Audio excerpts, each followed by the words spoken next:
Hello, hello cravings! Kamusta ang araw nyo today? Nakaisip na ba kayo ng ulamin? Kung hindi pa, ito naman ang subukan nyo ang masustansyang ginataang manok with malunggay at papaya.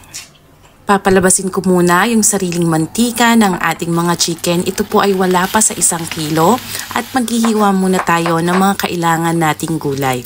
Naghiwa na ako ng luya, sunod naman ang ating bawang at ang ating sibuyas. Yung sibuyas po, kalahati lang po niyan ang ginamit ko at ang papaya. Kalahati lang din ang gagamitin ko pero kung gusto niyo namang ilahat ay pwedeng pwede.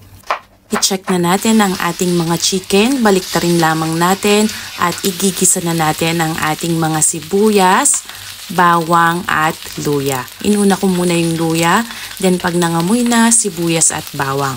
Ang apoy po pala natin ay nasa mahina lamang. Maglalagay na rin ako dito ng pampalasang patis at saka paminta. Kung ayaw nyo ng patis ay pwede naman ang asin. Ilalagay ko na rin yung ating gata. Ito po yung unang piga, 1 cup lamang. Ilalagay ko na rin yung ating papaya. Maglalagay din ako dito ng tubig at pakukuluin natin hanggang maluto yung ating mga papaya.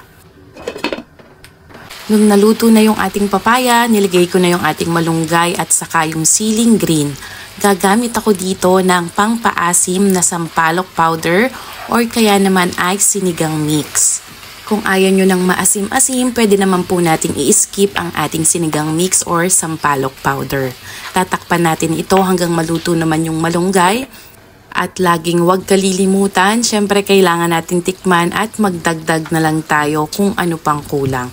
Naglagay nga pala ako ng konting-konti lamang naman na asukal, pang balance lang yon at saka ang siling pula. At konting kulo na lang cravings ay luto na ang ating masustansyang ginataang manok.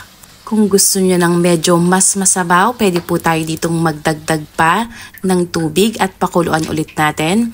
Pero yung ganitong sauce at nagmamantika ay pwedeng-pwede na. Sana ay masubukan nyo din cravings ang ating napakasustansyang ulam for today's video. Huwag nyo pong kalilimutang mag-like, mag-comment, mag-share at mag-tag ng gusto nyong itag. At syempre meron tayo ditong sausawan, ang patis at sili. Salamat cravings!